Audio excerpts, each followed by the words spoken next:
2 जुलाई को हाथरस भगदड़ में 123 लोगों की जान गई और आज 7वें दिन पूरे हादसे की रिपोर्ट सामने आ गई है। 300 पन्नों की रिपोर्ट में क्या है वो हम आपको आगे विस्तार से बताएंगे, लेकिन एक्शन भी शुरू हो चुका है। सबसे पहले इस एक्शन की 5 बड़ी बातें आपको हम बता रहे हैं।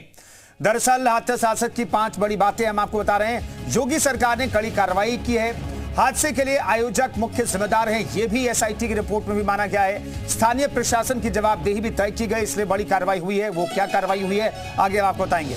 जिले के 6 अधिकारी सस्पेंड कर दिए गए, एसडीएम सहित। जी हां, एसआईटी रिपोर्ट सबमिट होते ही जिले के 6 अधिकारी एसडीएम सहित सस्पेंड कर दिए गए।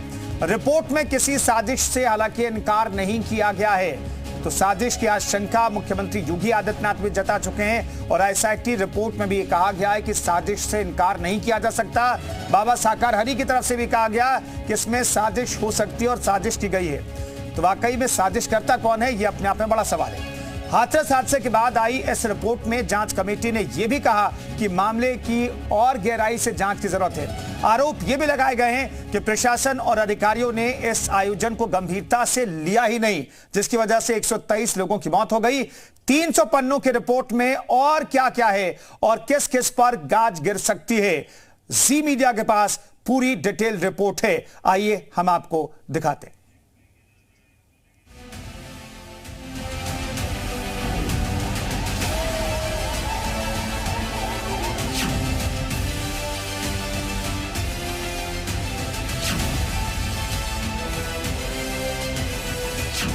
हाथरस हादसे का आज 7वां दिन है और ठीक 7वें दिन एसआईटी ने अपनी रिपोर्ट यूपी शासन को सौंप दी।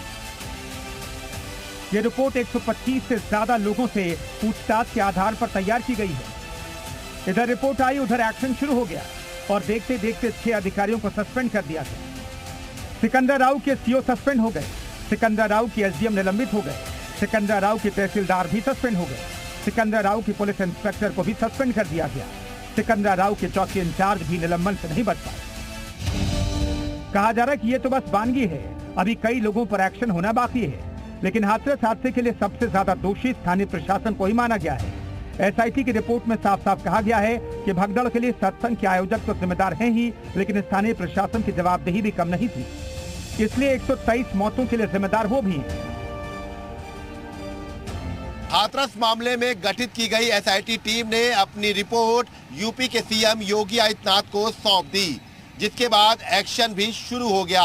लेकिन एसआईटी रिपोर्ट में कहीं भी भोले बाबा का जिक्र नहीं हुआ, जबकि दूसरी तरफ न्यायिक आयोग भी अपनी जांच कर रहा है और इस दौरान उसने कई बयान ऐसे लिए जिसमें इस बात का जिक्र हुआ कि भीड़ भोले बाबा के चरणों की रज पाने के लिए दौड़ी थी। फिलहाल एसआईटी रिपोर्ट शासन को सौंप दी गई है, जिसके बाद एक्शन शुरू हो गया है और 6 अधिकारियों को निलंबित कर दिया गया है। वहीं जांच रिपोर्ट के बाद बीजेपी ने भी अपनी प्रतिक्रिया दी है। निर्देश दिए थे कि कोई भी दोषी बख्शा नहीं जाए। प्राथमिक रिपोर्ट प्राप्त होते ही 6 अधिकारियों को तत्काल प्रभाव से निलंबित कर दिया गया है। जांच अभी जारी है।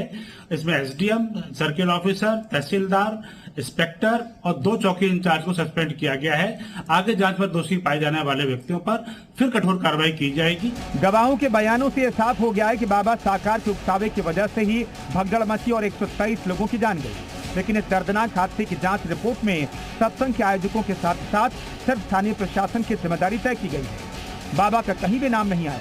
यहाँ तक कि रिपोर्ट में इन गवाहों के बयान का जिक्र तक नहीं है। ऐसे में एक बार फिर वही सवाल उठता है कि अगर बाबा साकार भी हादसे का जिम्मेदार है तो एसआईटी की रिपोर्ट में उसका नाम क्यों नहीं है और उस पर अब तक कोई एफआईआर क्यों नहीं हुई? ब्यूरो रिपोर्ट, जी मीडिया।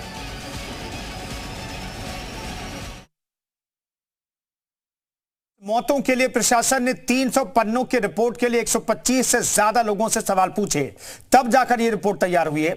न्यायिक कमेटी सभी लोगों से 9 सवाल न्यायिक कमेटी ने भी पूछे हैं। वो सवाल क्या है वो भी आपको बताते हैं। दरअसल हाथरस हादसे जांच कमेटी के सामने 9 सवाल थे। जांच कमेटी ने 9 सवाल पूछे। कार्यक्रम के लिए प्रशासन की क्या तैयारी थी, हादसे के बाद क्या इंतजाम किए गए, आयोजन स्थल से निकलने के लिए क्या इंतजाम थे, एलआईयू टीम ने क्या रिपोर्ट बनाई थी, भीड़ का आंकलन क्यों नहीं किया जा सका, घटना के बाद कौन कौन पुलिसकर्मी पहुंचे थे, यह भी सवाल जवाब किया गया है। अधिकारियों को सूचना कब दी गई, इस हादसे के बारे में यह सवाल किया गया है। भगदड़ मचने की वजह क्या रही, यह मुख्य सवाल है। आयोजकों और सेवादारों ने क्या प्रयास किया इस भगदड़ को रोकने के लिए, इस हालात से बचने के लिए।